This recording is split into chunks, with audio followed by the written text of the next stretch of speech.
But if they believe that we must platform Nick Fuentes, we must platform Candace Owens, the American people reject extremism on both sides of the aisle, both the far left and the far right. So if we start platforming these people, I mean, we will lose elections. And I'm pretty confident, as are most political analysts, we will lose the midterms in 2026 for a whole host of reasons. But I think one of those reasons is because we don't really defend what it means to be a conservative anymore. We just believe that we have to entertain all ideas, even if they are crazy and non-conservative, because if we don't, then somehow we're seen as canceling free speech. If someone wanted to go to CPAC, which is the annual gathering of conservatives, and said, I believe young people, 9-year-olds, if they decide that they're born in the wrong body, I believe they have a constitutional right to go to a doctor and say, you must cut off my genitals and make me the other gender. And if the doctor refuses to do that, you now have a civil rights lawsuit on your hands. CPAC would rightfully say, you have a right to say that thing, but that doesn't mean you have a right to do it here, because we as conservatives don't believe in the policies you are espousing. The problem we have seen really since October 7th is nefarious and deliberate bad faith actors are trying to pervert what was once a common sense policy position, that if you are not conservative, why would we animate non-conservative viewpoints? By saying, well, they're silencing us. They're kicking us out for daring to question the Zionists. Okay, everyone, I'm so grateful to be joined by an American celebrity now at this point, Shabbos Kestenbaum, who has just, you are doing so much great work campaigning for truth, for sanity, and standing up for also the Jewish people and Israel amidst a rising tide of hate. I want to talk in particular about that recent Religious Liberties Commission where you spoke at. We also had, a whole confrontation with the Candace Owens wannabe, Carrie Progene. I think that's how you pronounce it. Want to hear all about that. But first of all, Shabbos, thanks for all you're doing and welcome to the program. Great to have you again. Well, it's good to see you again. I would add, though, if I'm a celebrity, then we definitely need better celebrities. But I appreciate it nonetheless. Au contraire. We need more celebrities like you. Then the world will be a lot better. I also have to note, just for our audience who might not be aware, but it's your uncle, right, Lord Jonathan Kestenbaum. He spoke at the launch of JTV 10 years ago, so we have a little bit of a connection there. I think we went to the same yeshiva in Israel, so it's always a small world when it comes to Jews. I want to talk a bit about your own journey, but just more recently you've joined PragerU and you're doing fantastic work there, and you were just saying now you're based in their head office. What's it been like, over the last year now, being way more just in the online algorithm, your public profiles become higher. And so obviously, I mean, you're not talking about anything controversial, so I'm sure it's been pretty benign. Joke. It's probably been quite a lot. Like, I'm curious, like what are some of the lessons that you've learned in this space where you've got to be so quick, you've got to deal with a lot of hate and abuse, and you've got to be very quick-witted? Well, I'll piggyback on that last point about being quick-witted. People often call me a Timu Ben Shapiro, and they'll point to the fact that I speak quite quickly, which, number one, I don't think I speak that fast. But number two, if I am speaking fast, it's not because that's how I naturally talk. It's simply because, as someone who's now been in this political environment for the last 2 or so years, the way the American political landscape works, certainly the media landscape, is if you do not make your point in 20 seconds or less, if you don't fit it into that soundbite, then no one is going to read it or hear it or appreciate it. Not only that, but the contrary is also true. So if you go on a more intellectually driven answer that's more than 30 or 40 seconds, nefarious actors, specifically on the Twitterverse, will take what you say, clip it, leave key context out. And I'll give you one quick example. I spoke at the Jerusalem Post conference in Miami about 3-4 weeks ago, and I specifically said at this conference that you have a right in the United States to be an anti-Semite. You can hate Jews. I don't recommend it, but you can do it, right? We do not want to crack down on free speech. No one is suggesting that. The only people who are cracking down on free speech are the pro-Palestinian protesters on college campuses who keep disrupting our classrooms. But you have a right to be anti-Semitic. What I did say, though, is what I do care about is if you throw rocks through the synagogue, if you violate federal law. And the only response to that is not sending the assailants to a Holocaust museum or a trip to Israel or meeting a Jewish day school. The only response is sending those people to jail, which is a very normal and obvious response. But as I just said, in the viral clip counting world we live in, What I just said was taken out of context, and it was reposted by individuals like Owen Schroeder from InfoWars, got millions of views, and they made it sound as if I was saying the only way you defeat anti-Semitism is by throwing people in jail. So, of course, all of the responses were, Christ is king, and this Zionist just wants to put us in jail for criticizing Israel, when that is the exact opposite of what I was saying. So it's been a very difficult, challenging, demoralizing year or so. But at the same time, I do very much believe in the idea of just spreading truth. I think what I'm saying is not only truthful, but really, really important for American society to hear, that we are facing a tremendous problem with the demoralization of young people. They're being taught that you'll never have a good life because of the secret cabal of shadowy forces, and we have to speak up against that. So even though it's difficult, I don't particularly like the death threats. I don't like being criticized. I don't like when Candace Owens deliberately mispronounces my name. But if that's the price to pay for speaking the truth, then I'm happy to keep doing it. Wow, wow. And you're absolutely right about how the Jew haters will literally invert everything that you're saying, and truth and falsehood. And, I want to talk about Carrie Prejean a bit as well, because, she would literally... She becomes everything she says she's not. She said she was just about talking about Zionism and ends up going on all these anti-Jewish tropes. But we'll talk about her in a moment. I just want to talk a bit more about you and your own political journey through it, because I'm genuinely fascinated by this. Because I remember when we first got connected and first had a conversation, you were always been Orthodox Jewish, but politically were, supported Bernie Sanders, I think you said, and then, were more kind of on the liberal side of things. And I remember, when you went to speak at the Republican National Convention, it seemed to me like the catalyst for your changing in political allegiance was the deafening silence from the Democrats when it came to the treatment of Jews in America in the aftermath of October 7th. But I'm curious, now that you're working at PragerU, have you have your political values more broadly shifted, or what's the state of play with Shabbos? Wow, you're going to get me in trouble. I hope my boss doesn't watch this. But when I was offered the job at PragerU, I was very clear that there are certain policies that could be classified as liberal that I still believe in. So I do believe in the science of climate change, and I believe that we require strong federal action to combat the perverse aspects of climate change. And so I was very clear that that's something I believe in. I believe in a $15 minimum wage, and I was very clear, like, these are things I'm passionate about.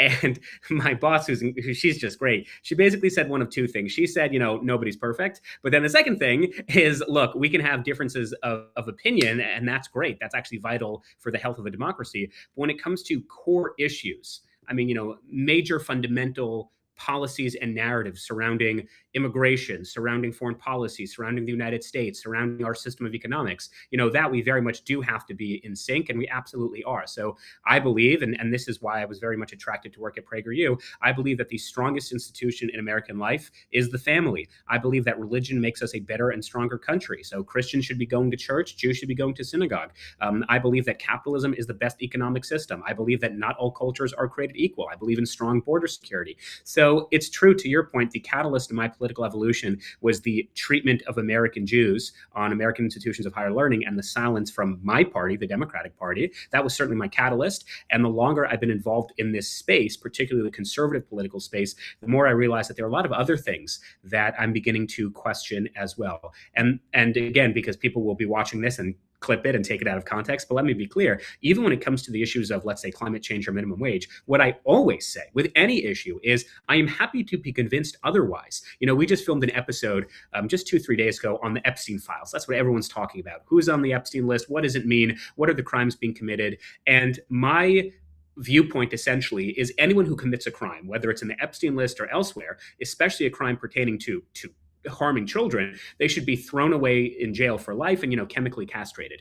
But I was saying when it comes to the Epstein files, simply saying someone is in the Epstein files, it doesn't really mean anything. SpongeBob SquarePants is in the Epstein files. Literally, Mickey Mouse is in the Epstein files. So just saying that someone is in the file, it doesn't really mean much. And I began the episode by saying, having said that, if you can convince me otherwise, if you can document or substantiate a claim that being in the Epstein files clearly or explicitly means you committed a crime, I'm happy to be convinced. So that is true of my my conservative beliefs, and that is also true of my more liberal beliefs. I'm happy to be proven wrong. If you can make a convincing argument, then I will listen to that argument and be swayed. Look, I was 9 years old when I knocked on doors for Barack Obama. As you said, I supported Bernie Sanders twice. I marched with Black Lives Matter. I marched to the Supreme Court when Roe v. Wade was overturned. And then I changed my mind based on new evidence. So that's, I think, how all Americans should be basing their politics around. And it kind of frustrates me that we are so narrow and so involved in our echo chamber that being able to sway our own side based on new evidence is seen as I don't know, something a traitor would do. Totally. That to me is not a very strong symbol of our democracy. Totally. And by the way, I think it's, if you feel like you're largely aligned, but there might be some points of policy disagreement, let's say with other people in PragerU, like the whole point is about politics is building coalitions. And, this purism is crazy. And that's just not the way to build coalitions and build movements. Right. And one of the... And if I could... Go for it. Sorry, let me just quickly add, sorry. But the irony, of course, is that when it comes to ideological diversity, the conservative movement is way more ideologically diverse than leftism and the liberal movement. I mean, this is brought up and proved by countless public opinion data. But yes, in the Republican Party today, there are differences of opinion, especially when it comes to issues like foreign policy. And I think that's really healthy, so long as we're doing so in a manner whereby we may disagree on the best way to arrive at a goal, but we still agree on the goal. I'm sure you'll ask me later on about people who don't even believe in the goal, who consider themselves conservatives. That's a different issue. But ultimately, I love the words out of my mouth. Yeah, I got you. But I'm just curious, just staying just a bit more on your political journey, because it's unusual for people to change their views, and I find it refreshing and a sign of intellectual, curiosity and honesty. And I've changed some of my political and even religious views over time, so I think it's highly welcome, and I want to learn from people in the way in which they think. So I'm just curious, you made points about how you fundamentally believe capitalism is the best economic system. Your views on immigration, the family.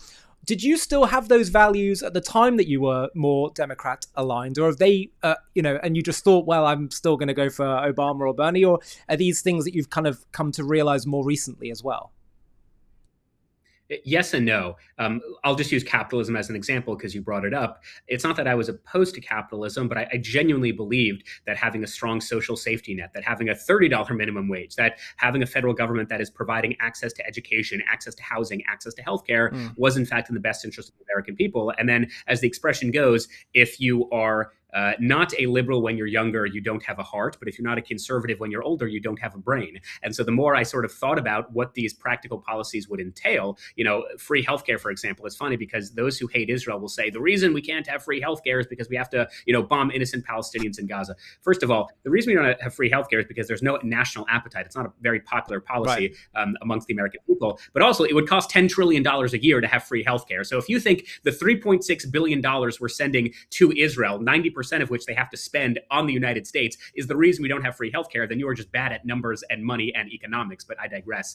But when it comes to Israel, for example, even when I supported Bernie Sanders, I was fully aware that this is someone who did not support Israel. And by the way, to be clear, I support Israel in the same way I support Taiwan, in the same way I support Ukraine, in the same way I support Japan, because I believe that the preservation of American military dominance and the preservation of Western hegemony is always in the best interest of the American people. So if we can be helping the Ukrainians to defeat our global enemy, the Russians, at a fraction of the cost, then why wouldn't we do it? If we could help the people of Taiwan fend off attacks from the Chinese Communist Party, we would be stupid not to do that thing. If we can support our nation, our ally Israel, fending itself off of Islamists, I mean, that to me is just a no-brainer. But nevertheless, I knew Bernie Sanders did not subscribe to that foreign policy position. I just didn't really think it mattered. So my understanding as a naive 19, 18-year-old was Israel is a strong Western country. It really doesn't need Western support. It certainly doesn't need American support. And then October 7th happens, and there's a paradigm shift. And it becomes readily apparent that actually Israel in the 21st century is an existential issue. And if Israel falls, then our lives as Americans or our security as Americans will be in jeopardy, because Israel very much is on the front lines of defending Western civilization and Western countries against Islamists. So that's when I started to realize that if you don't support Israel, if you aren't sending them the weapons they need to not only protect their own citizenry, but also to protect Western countries, then clearly when it comes to the most important issues, we're not aligned anymore. And that to me was the paradigm shift. It was October 7th. We, as you said, Ali, we went to the same yeshiva. We went to Esha Torah. There was a rabbi of ours who was stabbed to death by a Palestinian terrorist outside of Jaffa Gate in 2016 or 2015. I don't remember the exact year. So when we heard on October 7th that there was a terrorist attack, in a sick, cynical way, yeah, there are always terrorist attacks. Big deal. It's sad. We don't like it, but it's par for the course. It was only after the holiday of Shmini Atzeret was over and we as Orthodox Jews could go on our phones did we realize that what was happening on October 7th was fundamentally and qualitatively different than every other or any other experience that we as young Jews in the diaspora had ever experienced, which is Israel as an existential issue. We can't relate to Israel as our parents and grandparents do. We don't know 1967 or 1973 or the first Lebanon War. I mean, I was 4 years old during the Second Intifada. It just doesn't impress upon me the need of having a strong Israel. And then October 7th was that wake-up call. And I think many, many young diasporic Jews feel the same way. Yeah, absolutely. Completely agree. It's genuinely shocking to me how people in conservative circles don't understand this idea that Israel is the bulwark against all this, anti-Western, anti-American hatred, and how they can't see the significance of that and the incredible benefits. I say America gets a far better end of the deal than Israel does in their mutual relationship because of what Israel is doing. It's genuinely shocking to me. And precisely as you mentioned, we were speaking about coalitions, political coalitions and their limits. There has been this whole debate recently as we're seeing a massive surge in anti-Israel and anti-Semitic and just conspiratorial alt-right sentiment in conservative circles. There has been this whole conversation around, do we need to put up some guardrails, some limits around the conservative movement? And Ben Shapiro, of course, went out and gave that incredible speech at AmFest where he decided, I have to give some moral kind of guidelines or boundaries on what I believe conservatism should be, and calling out the immorality of the positions of Tucker, and certainly unconservative positions of Tucker and Candace and the launderers like Megyn Kelly at times. And, on the other hand, you then had Tucker Carlson and others standing up and saying, hey, you're deplatforming us. This is cancel culture. This is unacceptable. And I find that, first of all, pretty ironic because Tucker is constantly, if that's his metric, criticizing is canceling, then he's canceling Ben Shapiro every single day.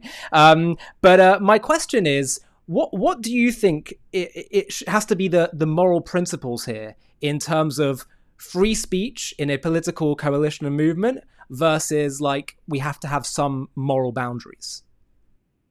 Well, I don't think it's a question of morality. I think it's a question of what is conservatism. So, for example, refusing to engage with individuals who believe that we need to rape women whom we disagree with, that all blacks should be imprisoned, and then all Mexicans, including legal citizens, need to be deported.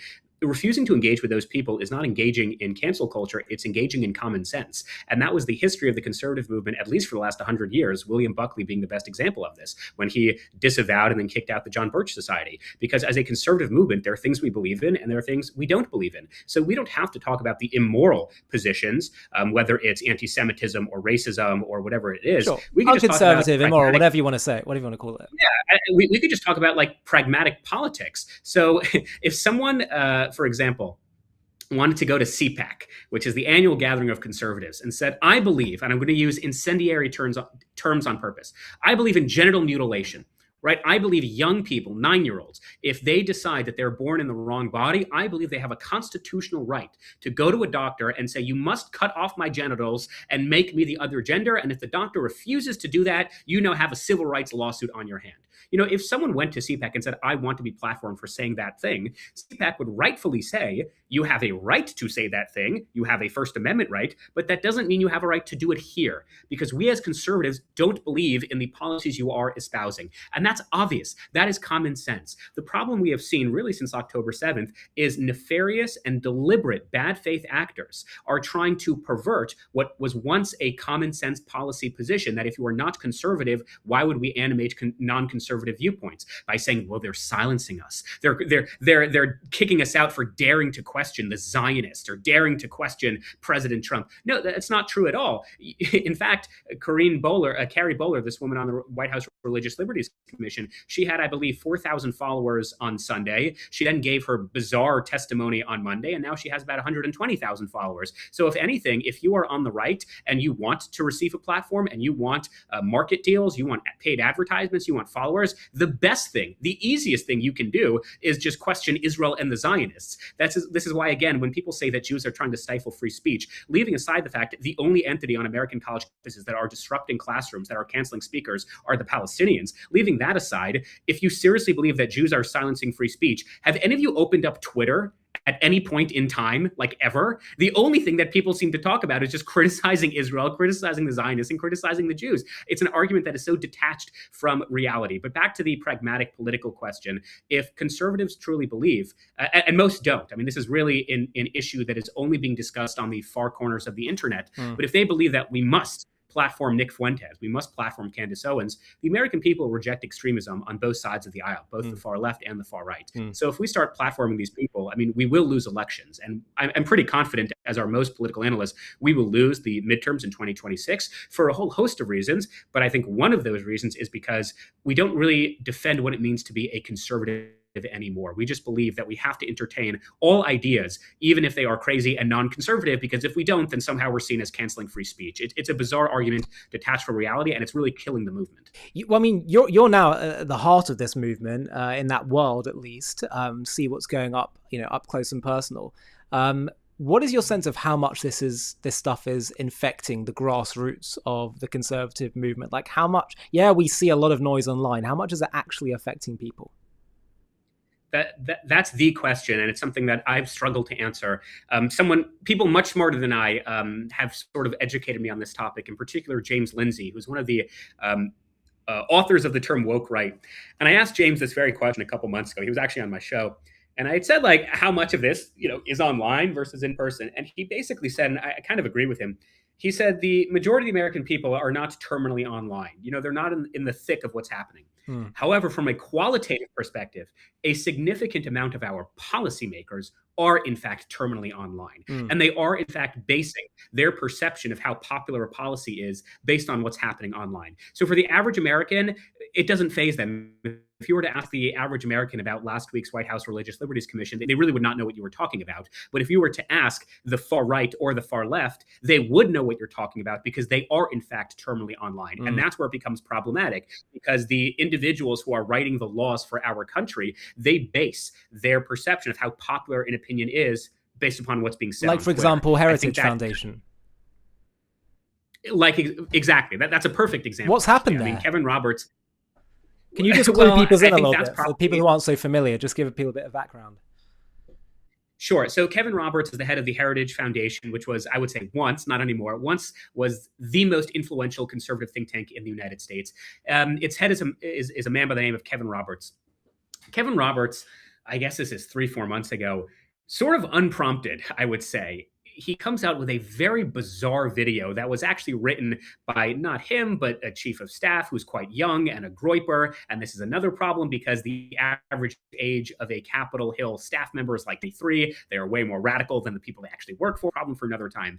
And he talks about this venomous coalition, quite a head nod to the globalists, the conspiracists, the Zionists, this venomous coalition who are trying to silence dissent. And obviously, it's really just a headwind to Nick Fuentes. And then, of course, 2 or 3 weeks later, Tucker Carlson is platforming Nick Fuentes.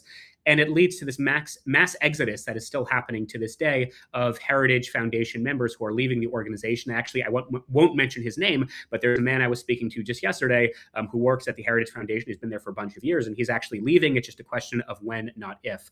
And as I said, this kind of really crescendoed with Tucker Carlson platforming Nick Fuentes, because I don't think the issue was Tucker Carlson platforming Nick Fuentes. I think the issue was Tucker Carlson platforming Nick Fuentes and then asking him zero confrontational questions.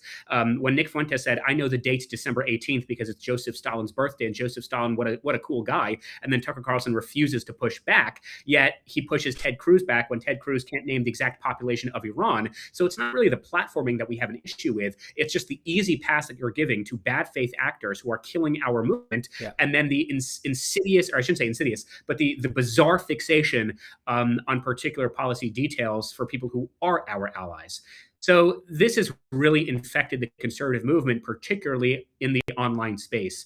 And I think one of the it's going to sound silly, one of the awful side effects of Charlie Kirk's assassination, and again, it was obviously Tyler Robinson who did kill Charlie Kirk. I know that's a controversial statement, but Charlie was an incredible human being, not just because he was a conservative, not because he defended Israel, but because he told young people, your life will be better if you make something of yourself and you don't blame others. But one of the consequences of his brutal and untimely assassination is we don't have those guardrails anymore. Charlie Kirk refused to debate Nick Fuentes because, as Charlie Kirk stated explicitly, I don't want Jew haters in my movement. I don't want to debate or indulge with people who don't believe in the promise of the United States as like a Western democracy and as a hallmark for religious freedom. And now that people like Charlie aren't here anymore to be those guardrails and to be the voice of sanity, we have seen bad faith actors target Gen Z in particular with awful anti-conservative ideas that Charlie would have been disgusted to know are now mainstream in the conservative movement. Absolutely. And Charlie, I could see it was getting harder and harder and harder for Charlie to maintain and keep this coalition alive. And, constantly when he was on campus, they keep bringing up Israel, and you could see it was tiring him out. And I'm sure he was facing a lot of pressure. That's probably why he felt he had to kind of give some more nuanced stances and takes every so often just to keep that coalition alive. That's my best guess. And one of the... And that's why... I was just going to say quickly, that's why as well, a mutual friend of ours, Josh Hammer, was speaking to Charlie the night before he was killed, along with other pro-Israel activists, Jews and non-Jews alike, because Charlie was deeply concerned about the fact, not that people were turning on Israel. I mean, he didn't like that, but he was concerned with the fact that they are increasingly skeptical of our civilization to begin with. They're increasingly skeptical of America's role as a force for good in the world. That's what he was so concerned about, because to your point, all they were fixated on was, the USS Liberty and an alleged genocide taking place in Gaza. And that was being used as a tool to push forth anti-American viewpoints, anti-MAGA viewpoints. That's why Charlie was so concerned. And I was at a conference 2 days ago in Nashville, the Judeo-Christian Zionist Congress. And again, I won't say their names, but there were individuals who were doing a series of campus tours the last few weeks, and they're not Jewish, and they were talking about how the only thing campus students wanted to discuss was Israel. That is a sign of a weakening trust in our system, not because people should not ask Israel. Ask all the questions you want about Israel, and you can hate Israel. Again, that's your right as an American. But when you are fixated entirely on one conflict and events that happened decades ago in the past, then you're not really fixated on that one particular conflict or decades in the past. You're using that to create a broader distrust within our society. That's what Nick and Tucker and Candace do quite well. Just create broad suspicions, broad senses of distrust against our society, and you will have demoralized and disillusioned young people who tap out of society at all. That's what we're seeing today. It's very, very alarming. Just hang on for a moment. After covering Israel for years, I've realized that most of the lies boil down to one simple tactic used by Israel's enemies from the very start: the deliberate reversal of cause and effect. And our new documentary exposes exactly how this works. Have a watch of our trailer for our new film called The Great Reversal, and you can watch it in full right now by clicking the link below in the video description. For decades, one idea has shaped how much of the world understands the Israel-Palestine conflict. Israel did something wrong, and the Palestinians simply resisted. Whether it's 1948 or the recent war in Gaza, the story is the same every time. Israel provokes, Palestinians resist. Israel oppresses, Palestinians fight back. This narrative dominates campuses, the media, and much of global politics. It feels familiar, it feels intuitive, and for many people, it feels true. But what if the sequence is backwards? What if the origin point and every major chapter that followed has been told in reverse? In the wars of 1948 and 67, in the collapse of Oslo, in the suicide bombings of the Intifada, in the rockets after Israel withdrew from Gaza, in the massacre of October 7th and the global narrative that followed. In this JTV Plus documentary, we're going to expose the great lie that has reversed cause and effect, a narrative engineered to help the real aggressors erode Israel's legitimacy. We'll trace the conflict from its origins to the present day, revealing how at every stage the true sequence of events was inverted, how aggression was reframed as resistance, how defense was recast as provocation, and how a conflict rooted in hatred of Jews was deliberately twisted into a story that blames the Jews. Join us as we restore the story to the order in which it actually happened and uncover the truth hidden beneath a century of lies. To watch this JTV Plus documentary and access much more premium content, click on the link in the video description. Yeah, it is. It is. On the other hand, I do sometimes look at it from like my Jewish theological lens and see like, the magnifying glass on Israel. Maybe it's the chance for us to be the Jewish people to shine more light to the world. And that's the way I always try to spin and think about it as well. And I now want to talk about one of those creations of the whole anti-Israel, anti-Semitic conservative, not really conservative, but right-wing push. Carrie Progene, who spoke she was a member of the Religious Liberties panel commission. They had a whole panel on anti-Semitism. They invited you to speak, which you spoke brilliantly and articulately. And she wanted to keep pushing you on the question of Zionism. And she was so shocked that in basically saying that I don't believe the Jewish nation have a right to a home of their own, unlike every other nation, and shocked that she would call Jewish self-defense genocide. In other words, saying you Jews don't have a right to live, because if you say we can't self-defense, then you're saying then we can't live. And then afterwards, she talks about how we should be able to say the Jews killed Jesus, and she does this. Oh, moi? Anti-Semite, what that kind of act. And I'm just curious to know, tell me a bit more about your experience with her, this commission, what you saw behind the scenes. Super curious.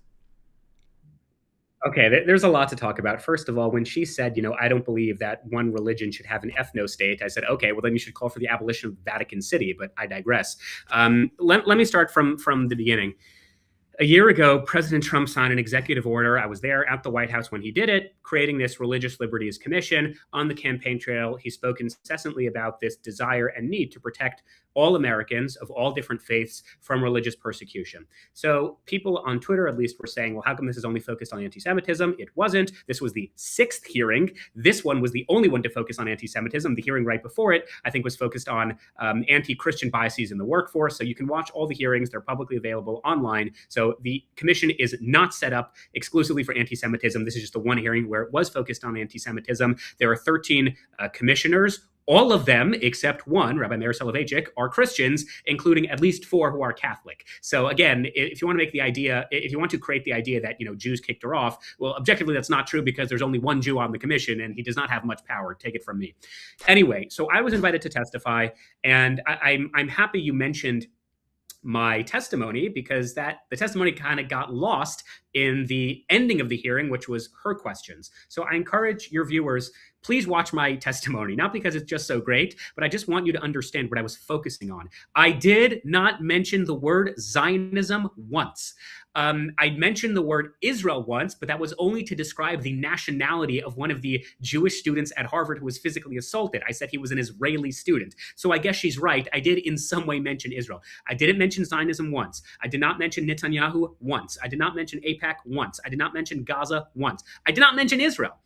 I spoke about, even before I spoke about American Jews facing religious discrimination, I focused on, get this, Ollie, American Catholics. I actually brought an example of how there was a Catholic school not far from where I live in Long Beach, California, that was the site of an anti-Catholic hate crime. They vandalized the school. They tore up the building and the desks. And I mentioned this as an example of anti-Catholic biases. And interestingly enough, the commissioner who presents herself as a defender of the Catholic faith never asked me any questions on this Catholic school, never asked me to follow up on what she can do to help about this Catholic school that had been vandalized. So I found that incredibly interesting. I then spoke about American Mormons. So, for example, at a football game at Oklahoma State, or either Oklahoma State or Ohio State, I don't remember anymore, there were chants of F the Mormons. I brought this up as an example of many of anti-Mormon discrimination in the United States. And once I had brought about the concrete, pervasive and systemic discrimination that Catholics are facing, that Mormons are facing, that Christians are facing, then I also said, now I can talk about what American Jews are facing because I've experienced it personally. And I spoke about American Jews facing religious discrimination in the United States. I gave practical examples. And for the life of me, I cannot understand, unless you're doing it for political purposes, which I think there's a strong argument to make that she was, I can't understand how you can listen to a testimony where I only discuss Americans facing religious discrimination in America, and then your questions, which you are reading off a phone because you were texting your advisor, who's a young Muslim in the front row who was wearing a Palestinian flag, she's texting you questions because you don't have the intellectual sophistication to come up with your own questions or ask questions off the cuff.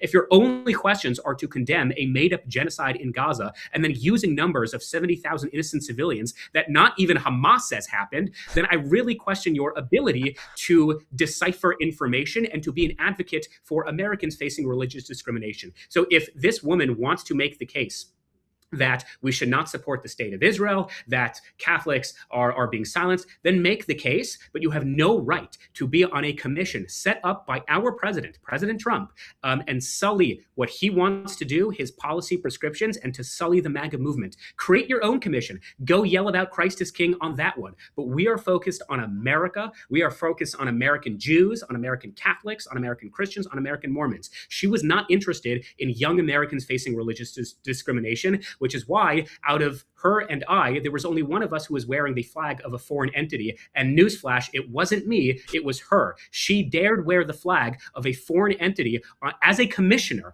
on a federal commission, and she dares question whether Jews have loyalty to the United States or not. I mean, what a sick joke.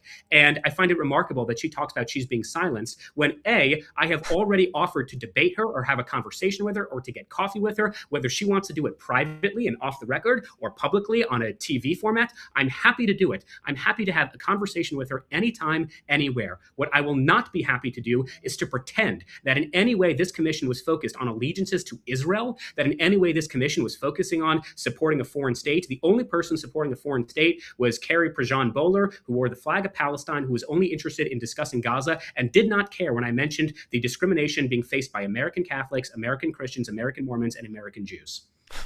Wow. It's just insane.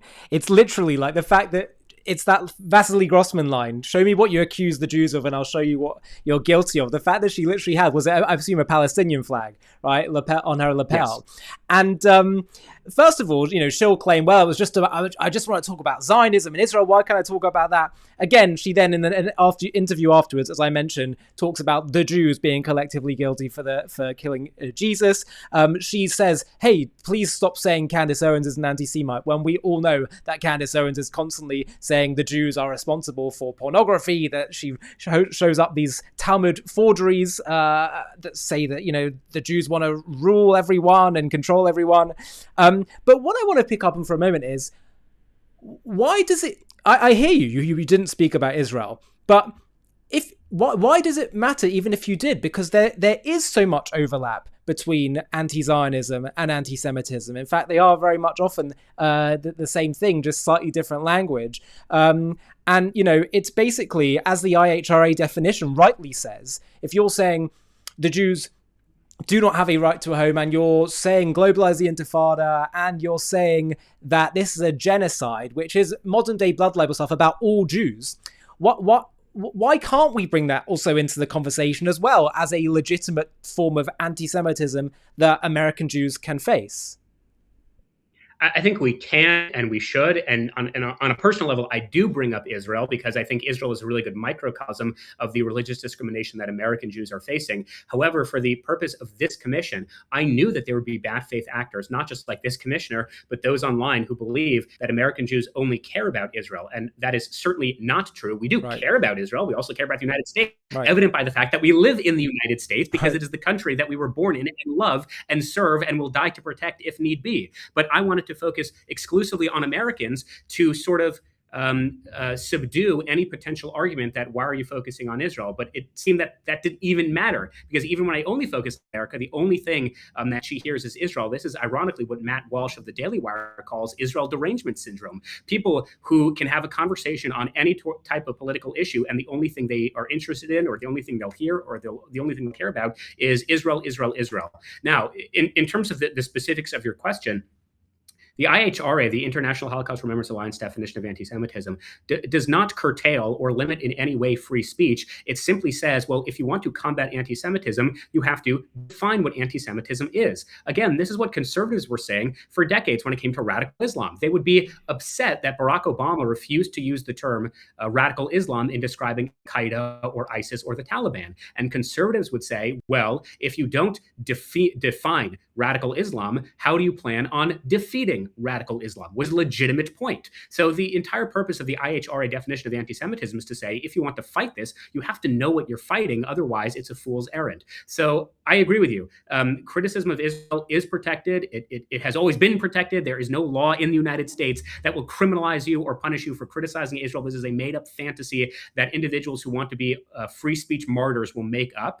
But what we are focused on, what we are bothered by, is the double standard. So again, she sort of made the point. She didn't say it explicitly because she doesn't have the intellectual, or I shouldn't say the intellectual sophistication. She doesn't really have the vocabulary to enunciate. But she tried making the point of, I don't believe that we are commanded to support a nation state like Israel, which is an ethno-state of one religion only, which, leaving aside, that's not even true. I mean, Israel is a multi-ethnic, multi-racial, multi-religious country of Christians and Jews and Muslims. In fact, 20% of Israel are Muslim Arabs. But if you truly believe that that's true, then you as a Catholic would be the first one to speak up against Vatican City. I mean, to serve in the Vatican City army, you literally have to be a Catholic. If you live there, you have to be a Catholic. That is not true of Israel, where, again, 20% of the country are Muslim Arabs. So if she wants to create this double standard, then she has to defend her beliefs, which she did a very poor job of doing, mostly because she only converted to Catholicism like 4 days ago. And her prior experience before converting to Catholicism was releasing a sex tape and then being fired by Donald Trump for the Miss USA pageant. So I think the real question is, how did she get on this commission? She clearly does not have the ability to articulate ideas nor to understand the opinions of other people. And I think it's a true shame because there are serious issues of religious discrimination in this country, but we can't talk about it because we have to be fixated and focused on this one woman who derailed the entire conversation for her own political agenda. Yeah, it does. It does seem to me, I don't know what's in people's hearts, but it does seem to me like a cynical ploy for attention. And one of the accusations that we hear from people like her, or Candace Owens and others, or Tucker, is like the classic dual loyalty accusation. That is an accusation as old as time towards the Jews, that they have dual loyalties, or their loyalties don't truly lie with the country they inhabit, which is so ironic given the wholehearted contribution that Jews give to whichever society they go to. And I've also never really understood that, because it's like saying, are you more loyal to your aunt or to your cousin? It's like, I don't see there as being like a contradiction. Like, I'm loyal to people I care about and love.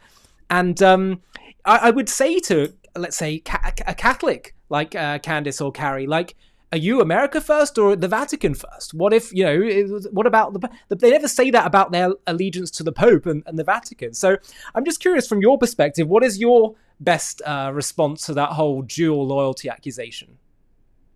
Well, I think it's a really important point, and historically, people forget this. When John F. Kennedy was running for president, he had to disavow the Pope, and he had to say, even though I'm a Catholic, I will make decisions in the Oval Office based on what's best for the American people, and I promise I won't listen to Vatican City, I won't listen to the Pope, I will put my Catholicism second. So American Jews and American Catholics should be natural allies in this fight, because we both know what it's like to be facing religious discrimination. We both know what it's it's like to have accusations of dual loyalty. And we both know that those accusations are just not true. So again, the people in the United States who should be the best of friends are the Jews and the Catholics. And in many cases, that's true.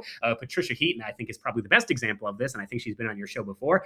But she's a friend of mine, and she's done tremendous work as a Catholic American to talk about these obvious alliances that we Jews and we Catholics have together. So as it pertains to dual loyalty, I think you gave probably the best example. And it's an example I give a lot as well. I don't say aunt or cousin. I just say like mom or dad. Well, I love them both. And I don't want them to fight, because when they get along, I, as their child, benefit greatly. In fact, the whole family benefits greatly, and the whole community and the whole neighborhood benefits greatly when mom and dad are getting along.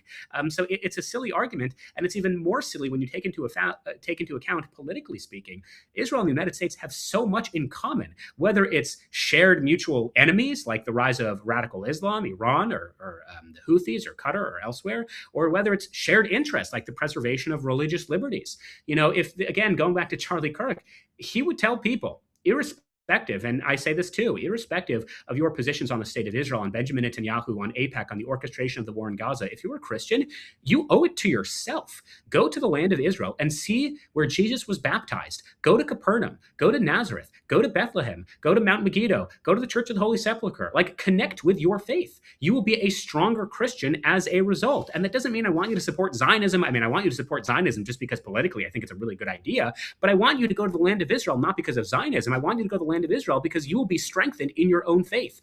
And I know we didn't really mention Tucker Carlson, but it happens to be in the news. But if Tucker Carlson is so concerned about the plight of Christians living in the state of Israel, but he refuses to leave Ben Gurion Airport to talk to them, he's landing less than 30 minutes away from the Church of the Holy Sepulchre, but he won't visit. If your hatred of Israel so overpowers your love of Christianity, then I think you have a misprioritization of values. That to me is really distressing. There is no reason why Catholics in America, Mormons in America, Christians in America should not be going to the Jordan River to get baptized, should not be praying at the Church of the Holy Sepulchre, should not be visiting where Jesus had the Last Supper, which ironically is on top of King David's tomb. Do that. You will be a better Christian as a result. Go to where the land of the Bible, go to where the stories of the Bible come to life. And it's funny as well, because I was thinking about Charlie Kirk as well. I remember he often used to have on his Twitter bio, he would say, like, maybe husband, dad, Christian, then American. Like and for me, I do feel my primary identity is as a Jew, but there's no contradiction between my absolute. And I'm British. I absolutely love Britain, and I see no contradiction between those identities. The only irony is that sadly, sometimes throughout our history, the countries that Jews are in have told us we are not, no longer welcome. But that's not our doing. That's not our will, right? And just lastly, is there something you want to add? And to that point,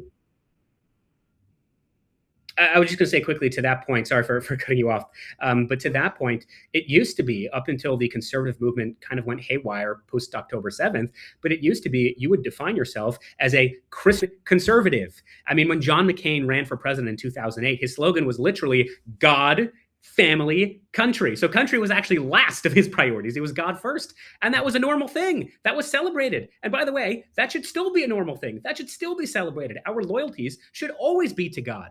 And we should ask ourselves, if you're a Christian, for example, you should ask ourselves, what would Jesus want me to do when it comes to my politics? How would Jesus want me to vote? How would Jesus want me to be a good, upstanding citizen of the United States?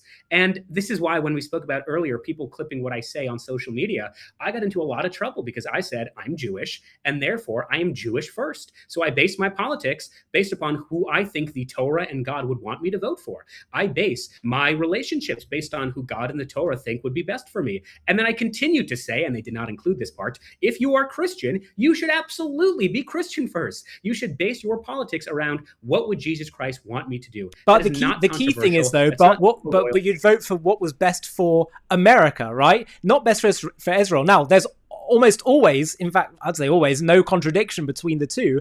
But you're saying, I have my divine values from my Judaism, and I'm going to vote based on what I believe is best for America because I care about America. Yeah, which is why again I get so angry on the Twitter comments when they say, "Well, why don't you just move to Israel?" I say because I don't want to move to Israel. I like living in this country. So it's so contradictory because on the one hand they'll say you're only Israel first, but then they say, so then why don't you go to Israel? And I say, well, it's just objectively not true. I don't want to go to Israel. I like living in the United States. Now, that's not to discount the land of Israel as the ancestral homeland of the Jewish people, and we believe that when the Messiah comes, all Jews will in fact will be brought to Israel, and we will rebuild the third temple. I'm not trying to discount the historicity and the religious significance of the land of Israel. I'm just saying I was born in the United States, I was raised in the United States, and barring any unusual circumstance, I will die in the United States. These are my loyalties and these are my priorities. And it bothers me to no end that anti-Semitism has sort of usurped its way into mainstream political discourse, not because I don't like anti-Semitism because I don't like when people yell at me. It's because America is such an incredible country. It's such a unique country. It's a country that it was a country that was built on religious liberties. And I just, for the life of me, can't understand why we as a country are allowing this poison, this cancer to poison and infect the minds of young Americans. That's why I get upset with anti-Semitism, because I know the promise of America. I know what America can be, what America is, and what America was. And if people like Nick Fuentes or Candace Owens or Tucker Carlson receive more and more political power, they take us and they stray us further and further from what America was built as a country to do. That's really scary. Um, as a political commentator and I'm sure you've met tons of insiders here now and analyzing all of this, I used to spend a lot more of the time talking about concerns of what's happening on the left, but only in more recent years we see the rise of, I was surprised to see all this, the conspiratorial alt-right on the rise. But bigger picture, moving outside of the Twitter sphere, where do you see the biggest threats coming from longer term, the right or the left? Oh man, that's a good question. It's a question that we are all grappling with. It sort of depends how you define threats or problems. It also kind of depends how you define the left, and it depends how you define the right. So one of the problems I had when I was on the left, and one of the reasons I left, is because I saw that the left, which is not the same as liberal or liberalism, they received an incredible amount of support from the institution now known as the Democratic Party. They received, political support from the establishment. That to me was quite concerning. One silly example is the advent of Mahmoud Khalil as some First Amendment freedom fighter. No. This is someone who lied, broke the law, lied on his visa application, has spoken about the need to eradicate Western civilization, took part in protests at Columbia University that led to police officers being sent to the hospital, that took maintenance workers hostage, that vandalized private property. This is a bad hombre, to quote President Trump, who we do not want in our country. He's not an American, and we owe him nothing. But he goes to Capitol Hill far more often than I go to Capitol Hill, which again, I always find it funny when I'm accused of having this access to political insiders when Mahmoud Khalil knows far more members of Congress and has far more lawyers than I ever had in my life, but I digress. That to me is an embodiment or indicative of the Democratic Party. They've been so hijacked by people on the left who really are a threat to Western civilization and the American way of life. When it comes to the right, I don't think they have the same institutional support from the Republican Party, but that could change, and it is changing slowly. I think the Heritage Foundation is a good example of this. I think the American Conservative Publication is a good example of this. And without naming names, I think there are certain members of the Trump White House, however influential or not they may be, who can also peddle, I would say, things that are not in the interest of the American people. So right now, I would say the biggest threats are certainly on the left. From a pragmatic political standpoint, if you just look at President Trump's accomplishments of the last year, and his State of the Union address is coming up next week, we have incredible accomplishments. We have defunded American universities that have violated the civil rights of American students. We have, for the first time in decades, we have net negative migration. We have totally obliterated the Iranian nuclear program. And I wouldn't be surprised if by the time we publish this episode, we will have attacked them a second time. We have defanged the Venezuelan communist dictator, someone who I know Tucker Carlson was very close with, so sympathies to Tucker. I mean, President Trump has had an enormous array of accomplishments, both on domestic policy and foreign policy. Having said that, Donald Trump is a lame duck president because we do have a constitution, contrary to what CNN will have you believe. Donald Trump is not running for a third term, and he is term limited. And I am concerned about what the future of the conservative movement and what the future of the Republican Party will look like post Donald Trump. I voted for Donald Trump because I believe in the MAGA agenda, and there are individuals who present themselves as MAGA who appear at the same gala dinners as I, but they do not subscribe to the MAGA agenda, and they will bring down the MAGA movement 110%. And we have to be very, very careful about who we're selecting for our nominee in 2028. Who are you going to be supporting? Without mentioning anyone else, I will simply say that President Marco Rubio has a really nice ring to it. I think he gave one of the best foreign policy speeches of the 21st century at the Munich Security Conference, totally outlining how the world is strong when America is strong, and America is strong when the world is strong. This is someone who has spent his life trying to think about ways to take out communists, whether it's in Cuba, Venezuela, or Islamists in the Middle East. This is someone I would trust as my next president. I'm not going to mention other names. I'm not going to compliment nor critique other names. I'm simply going to continue to advocate for why I think Marco Rubio would be one of the greatest presidents of my lifetime. I do agree with you, and I certainly have critiqued and will continue to critique people like J.D. Vance, because I think he is pandering far too much to the Groypers, and I'll come for him sooner or later. But those are my words, not yours. Shabbos, lastly, before we finish, I want to know, what are you focused on now with your work at PragerU? What's front and center for you? Sure. So I do have two shows. One is called The Brief, and that's sort of a current event show where we have a guest once a week to talk about issues in the media. Right now, actually, in about an hour, we will be interviewing Harmeet Dillon, who's the Assistant Attorney General in the Civil Rights Division for the Department of Justice, to talk about anti-Catholic biases, anti-Jewish biases, and then, of course, Don Lemon and his assault on a Catholic church in Minneapolis. So that's one example. The second show is called Theological. We just launched it last week, and that, as the title suggests, we bring different faith leaders from different faiths to talk about theological issues. So we just had Pastor Sean McDowell, a noted Christian apologist, to sort of map out who was Jesus as an historical figure, as a Messiah, as a son of God, educate myself and educate our viewers, because as I said from the get-go, America is strong when people are engaged in faith. And in order to protect religious liberty, you need religious literacy. So those are the two shows I have. In terms of my bread and butter issues, number one, I would say, is the demoralization of young people in America. I've been particularly sensitive to this issue since the brutal killing of Charlie Kirk. I think Gen Z men have continuously been told by bad faith actors that the reason you can't get ahead in life, the reason you can't afford a home, the reason you don't have a relationship with a woman is because of this shadowy, undefined cabal. It's because of us. Wink, wink, it's the Jews. Yeah, it's because of us. And that is so destructive, because if young people are taught that, young people will believe that. And if young people believe that, then it's no wonder young people today in the United States are the most depressed, statistically speaking. They're the most medicated, they're the most anxious, and they're the most likely to engage in political violence, whether it's on the far left or the far right. So the demoralization of young people is front and center. I also believe very, very strongly in preserving American culture. So as I think I mentioned earlier, not all cultures are created equal. I very much support the crackdown on illegal immigration into this country. And not only illegal immigration, but I also support the crackdown of legal immigration into this country. That doesn't mean I don't support legal immigration. I absolutely do. My parents are legal immigrants in this country. I would not have been born in America if it was not for legal immigration.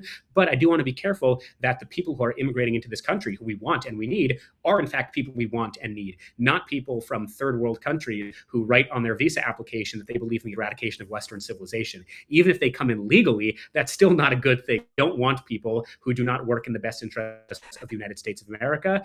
So American culture / immigration, demoralization of young people, and then religion. I really do believe strongly, if you are a Christian, you must be going to church at least on Sunday, hopefully more. You must be proficient and literate in the New Testament, in the Old Testament. If you're a Mormon, you got to read the Book of Mormon. There is no excuse as to why young people are as biblically illiterate as they are, and they should absolutely tap into their faith. And again, for the life of me, it bothers me when I say this on Twitter. It's, of course, you as the Zionist want Christians to go to church so they can be told how they have to worship. It has nothing to do with Israel. It has nothing to do with Zionism. It has to do with you will find meaning and purpose and answers and guidance in your life if you open this 3,000-year-old book of wisdom and tradition and knowledge. So those are my big three things. And if your listeners are bored, I don't recommend they follow me, but if they're really that bored, they're more than welcome to follow me. Just type in Shabbos Kestenbaum on Instagram or Twitter.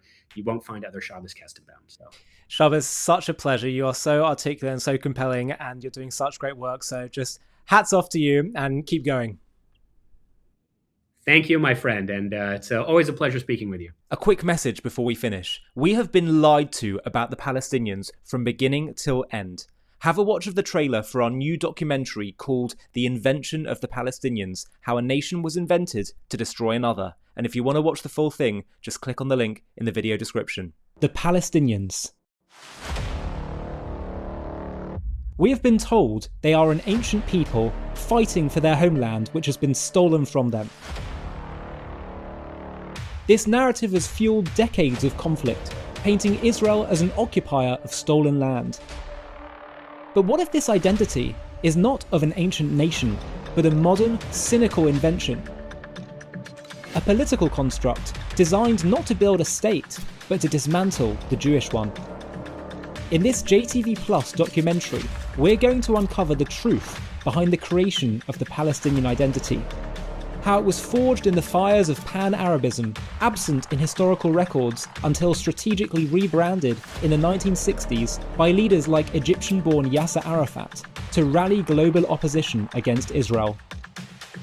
We'll trace its roots from the Ottoman era, where Palestine was a region without a distinct people, through the pre-1948 years of Arab rejectionism, before focusing on the pivotal shift of the 1960s, when Arafat declared we should now be known as Palestinians, inventing symbols like the flag to mask genocidal aims.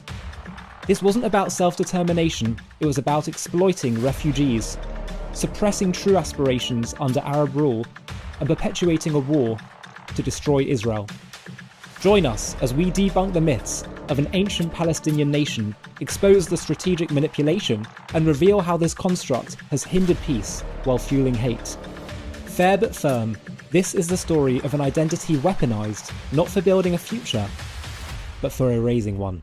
To watch this JTV Plus documentary and access much more premium content, click on the link in the video description.